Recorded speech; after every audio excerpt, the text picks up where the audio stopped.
আমাকে বাড়ি থেকেই বের করে দিল। জানেন দাদা, আমার হাজবেন্ড এটাও জানে না যে আমি কোথায় আছি, বেঁচে আছি কিনা, সুস্থ আছি কিনা। ও কিচ্ছু জানে না। জানেন দাদা বাবু, আমার দেওর আমার সাথে এত কিছু কেন করেছে?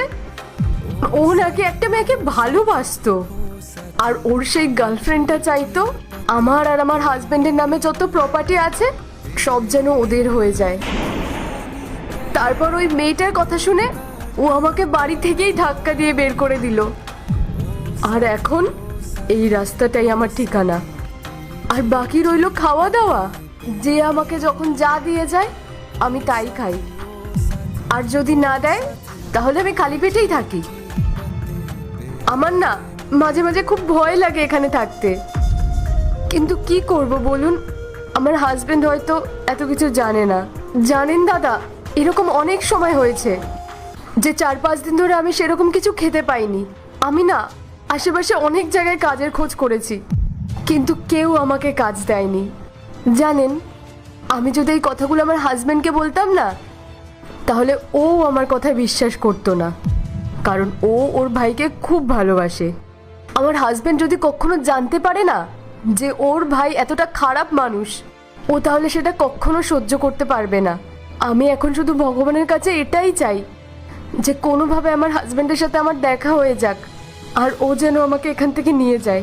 আমার এখানে একা একা থাকতে বড্ড ভয় হয়, আর শীতে না খুব কষ্টও হয়। আমি যদি এখানে এইভাবে আর কিছুদিন থাকি, তাহলে আমি আর বেশি দিন বাঁচবো না দাদাবাবু।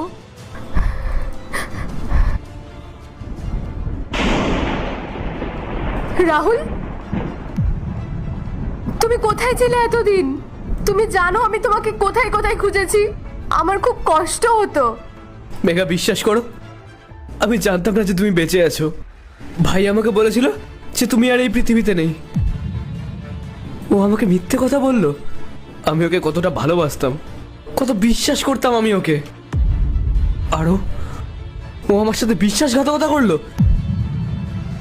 আরো আরো তোমার সাথে এরকম ব্যবহার করলো। তোমার সাথেও এরকম করলো, তোমাকে বাড়ি থেকে বার করে দিল।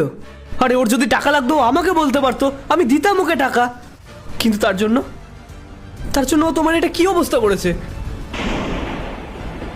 আমি ওকে ছাড়বো না। এবার আমি বাড়ি গিয়ে ওকে বাড়ি থেকেই বার করে দেবো। তুমি আর ভয় পেও না, আমি আছি তো তোমার পাশে। তুমি চলো আমার সাথে।